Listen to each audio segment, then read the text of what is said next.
ये उन लोगों में से थे जिनका नाम सुन के लोग खुशी होते थे कि चलो यार आज उनसे मुलाकात होगी या आज उनके साथ फ़्लाइट होगी। बाद में जब डिस्कशन वगैरह भी हम करते थे तो उनको हमेशा अच्छे नामों में याद किया गया। अस्सलाम वालेकुम नाज़रीन, मैं हूं आपकी मेज़बान अरूसा खान और आप देख रहे हैं डेली पाकिस्तान। हादसा पेश आया कराची में और बड़ा ही अफसोसनाक हादसा है। और इस हादसे में जहां बहुत से लोगों ने अपनी जानें गंवाई, वहीं जहाज़ उड़ाने वाले कैप्टन सजाद गुल भी उन शहीदों में शामिल थे। कैप्टन सजाद गुल अपनी निजी ज़िंदगी में कैसे थे, उनका बिहेवियर अपने साथियों के साथ, अपने दोस्तों के साथ, अपने कोलीग्स के साथ कैसा था और उनको कितना अरसा हो गया था ये काम करते हुए और कितना एक्सपीरियंस था उनका, ये सब हम जानेंगे। मेरे साथ इस वक्त मौजूद है फर्स्ट ऑफिसर जहांजेब खानज़ादा। इन्होंने 10 साल PIA में काम किया है और अब ये बोइंग 777 उड़ा रहे हैं। कैप्टन सजाद गुल के बहुत अच्छे दोस्त भी हैं, बहुत अच्छे कोलीग्स भी रहे हैं और हम इनसे जानते हैं कि इन्होंने कितना अरसा उनके साथ काम किया और उनको कैसा पाया। सबसे पहले तो अफसोस हमें कि कैप्टन सजाद गुल अब हम में नहीं रहे और आप उनके करीबी दोस्तों में से और करीबी कोलीग्स में से थे,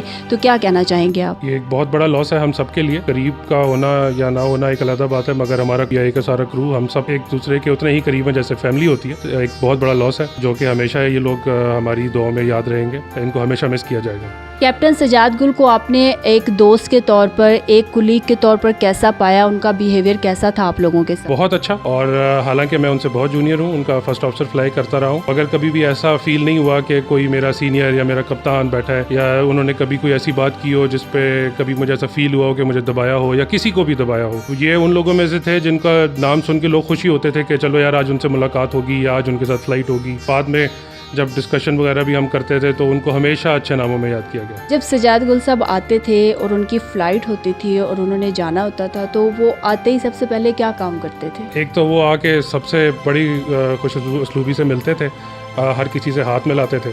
और एक उनकी प्रायोरिटी होती थी जो कि मैंने हमेशा नोट की है कि जब नमाज का टाइम होता था तो वो सब काम छोड़ के सबसे पहले नमाज़ पढ़ने जाते थे और उसके बाद फिर फ़्लाइट प्लान चेक करना और काम आगे चलता था।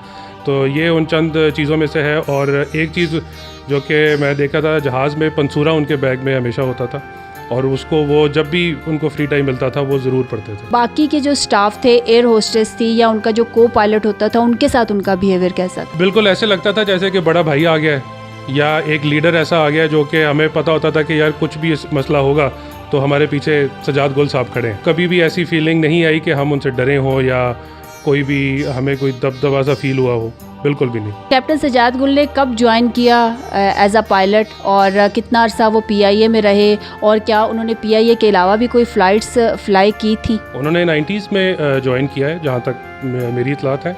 और उससे पहले वो जनरल एविएशन में भी फ्लाई कर चुके हैं कुछ जगहों पे और तकरीबन PIA में उनको मोरलेस 25 साल हो गए थे और उनका एक्सपीरियंस 17,000 घंटे है तकरीबन। और उन्होंने PIA के सभी जहाज़ उड़ाए हैं एज फर्स्ट ऑफिसर और ATR और 320 भी एज कमांड। तो एक्सपीरियंस के ऊपर तो उनकी कोई दो राय नहीं है। ही वॉज वेरी एक्सपीरियंस माशाल्लाह। आपने उनके साथ कितना अरसा काम किया और कितने आप उनसे junior थे? मैं उनसे तकरीबन 15 साल जूनियर होऊंगा कम से कम। मैंने उनके साथ ATR से फ्लाइंग शुरू की थी जब मैं PIA में आया था और फिर मैंने 320 भी उनके साथ उड़ाया। तकरीबन जो मेरे 10 साल जो PIA का अरसा है, 9 साल 10 साल, उसमें जितना भी अरसा है वो कैप्टन सजाद गुल के साथ फ्लाइंग बहुत की है मैंने। कोई अंदाज़ा होगा कितनी फ़्लाइट्स आपने उनके साथ की, कितने घंटे आपने उनके साथ स्पेंड किए? एग्जैक्टली तो मैं बिल्कुल नहीं बता सकता, मगर अनगिनत फ्लाइट्स हैं और अनगिनत मोमेंट्स हैं उनके साथ जो कि कल के वाक़े के बाद कल से वो दिमाग में चल रहे हैं और सोच रहे हैं हम सब उसके बारे में। ये वो लोग होते हैं जिनको आप हमेशा याद करते हैं अच्छे यादों के साथ।